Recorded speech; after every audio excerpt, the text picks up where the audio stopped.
মানিকগঞ্জের বেতিলা খালের উত্তর কূল ঘেঁষে শতবর্ষ ধরে দাঁড়িয়ে আছে এক নীরব ইতিহাস, বেতিলা জমিদার বাড়ি। নাম জমিদার বাড়ি হলেও এটি আসলে ছিল বনেদি হিন্দু ব্যবসায়ী পরিবারের এক রাজকীয় আবাস। কলকাতার পাট ব্যবসায়ী শ্রীযুক্ত বাবু যতীন্দ্র কুমার চৌধুরী ও শ্রীযুক্ত বাবু সতেন্দ্র কুমার চৌধুরী তাদের হাতেই গড়ে উঠেছিল এই বিশাল দালান। ব্রিটিশ শাসনামলে নদীপথ ছিল ব্যবসার প্রধান মাধ্যম। কালীগঙ্গা নদী দিয়ে বড় বড় জাহাজ, বজরা ও মহাজনী নৌকা চলাচল করত।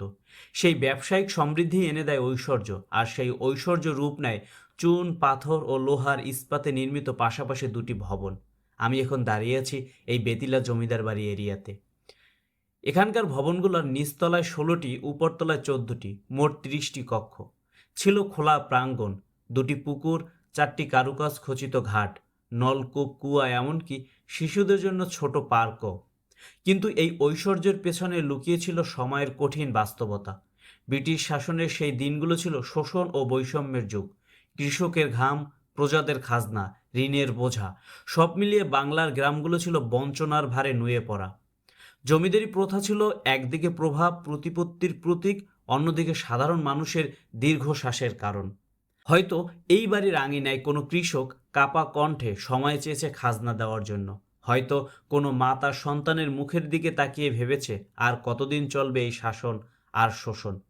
ইতিহাসের পাতা বলে সেই সময়ের সমাজ ব্যবস্থা ছিল গভীর বৈষম্যে ভরা।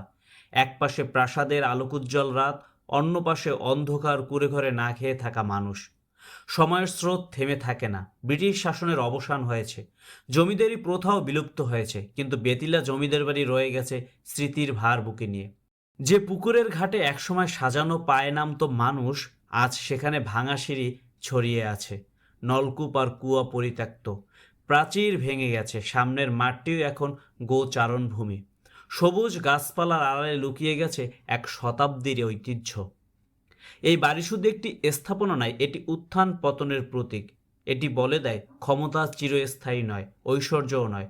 সময় সবকিছুকে গ্রাস করে, রেখে যায় শুধু গল্প। বেতিলা জমিদার বাড়ি আজ নীরব দাঁড়িয়ে আছে, বিরহে, অবহেলায়, স্মৃতির ভারে নত হয়ে। তবুও তার প্রতিটি ইট যেন প্রশ্ন করে, আমাদের ইতিহাস কি এভাবেই ধ্বংস হয়ে যাবে?